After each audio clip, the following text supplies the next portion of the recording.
బాధ కలిగించే పనులు చేసినా వానికి ఏ రకంగా మనము బుద్ధి చెప్పాలా, లేకుంటే చట్టరీత్యంగా ఏది ఉంటే వాళ్ళకి ఆ పనిష్మెంట్ చేపియాలి మనం, అవునా కాదా? కాకపోతే ఏమవుతుందంటే మన లోపల భయం అనేది ఫస్ట్ తీసేయాలి మనం. ముఖ్యంగా 10th class 9th class girls ఒక్కసారి నా మాట గట్టిగా వినండి. నేను ఏదైతే చెప్తున్నానో అన్నీ మనకు కావాల్సినవి అవి. ఇప్పుడు ఇక్కడ ఉన్నటువంటి మనం అందరం ఉన్నాం కదా, మనం ఇక్కడ చదువుకుంటున్నామంటే గవర్నమెంట్ స్కూల్లో మనమంతా, మేము కూడా గవర్నమెంట్ స్కూల్లో చదువుకున్నమే. మనము అన్ని రకాలుగా కొంచెం బలం ఉన్నోళ్ళం కాదు, అవునా కదా? మామూలుగా ఉన్నోళ్ళం, మనం బాగా బలం ఉన్నోళ్ళం కాదు.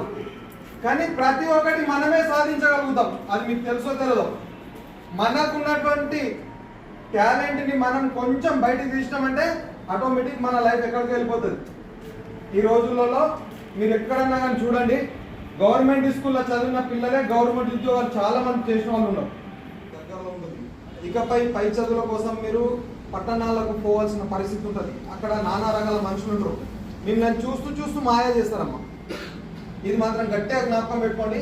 మీరు చూస్తూ మాయ చేస్తే మనము మన యొక్క బయోడేటా ఎప్పుడు కూడా సెకండ్ పర్సన్కు తెలియకుండా మెయింటైన్ చేయాలి. ఫస్ట్ మనం ఎంతమంది ఇన్స్టాగ్రామ్ యూజ్ చేస్తాం ఒక్కసారి హైలైట్ చేయండి. దానివల్ల ఇంటికి వెళ్ళిన తర్వాత గూగుల్లో చూడండి, T7 కొట్టండి. T7 కొడితే మీకు దాంట్లో మీకు మనకు ఎట్లా సెక్యూరిటీ ఉండాలో, మనము మన క్లోజ్ ఫ్రెండ్స్ మనల్ని ఎన్ని రకాలుగా మనల్ని ఇబ్బంది పెట్టవచ్చు, మన యొక్క రహస్యాలు తెలుసుకొని మనల్ని ఏదైనా చేయాలనుకుంటే ఏం చేయొచ్చు అనేది దానికి కంప్లీట్ ఉంటుంది. T7లో ఒకసారి కొట్టి చూడండి మీరు ఇంటికి వెళ్ళిన తర్వాత. మనం ఎవరెవరితో జాగ్రత్త పడాలా, ఎంత క్లోజ్ ఉన్నంత మాత్రాన మన యొక్క రహస్యాన్ని సెకండ్ పర్సన్ తెలియకుండా మెయింటైన్ చేయాలి, ఆడపిల్లలు ముఖ్యంగా. ఎందుకంటే నీ యొక్క వీక్ పాయింట్తోనే వేరే వాళ్ళకి అప్డేట్ అవుతూ ఉంటుంది. మళ్ళా ఫస్ట్ ఆఫ్ ఆల్ ఏదైతుందో మన యొక్క నడవడిక బట్టి ఎదుటి వ్యక్తి మన మీద డామినేట్ చేస్తాడమ్మా, గుర్తుపెట్టుకోండి. మన యొక్క నడవడికను బట్టే ఎదుటి వ్యక్తి మన మీద డామినేట్ చేస్తాడు. అర్థమవుతుందని చెప్పి మనకు ఉన్నటువంటి ఫ్రెండ్షిప్ ఒక్కరైనా పర్వాలేదు, మంచి ఫ్రెండ్షిప్ ఉండాలి. మంచి ఫ్రెండ్షిప్ లేదనుకో ఎదుటి వ్యక్తి మన మీద డామినేట్ చేస్తూనే ఉంటాడు. ఒక తాగుబోతుడు ఉన్నాడు సపోజ్, ఆ తాగుబోతులతో మనం తిరిగినామనుకో వేరే వాళ్ళు ఏమంటారు, మనల్ని ఏమంటారు, వాయిస్ రావట్లేదు అంటారు కదా. అందుకోసం మనకు ఉన్నటువంటి ఫ్రెండ్షిప్ కూడా కొంచెం అటు ఇటు ఉన్న ఫ్రెండ్షిప్ ఉంటే ఎదుటి వ్యక్తి పాయింట్ అవుట్ చేసి అరే ఇది అంతా అట్లా ఉందా అని చెప్పేసి అంటారు, అవునా కదా?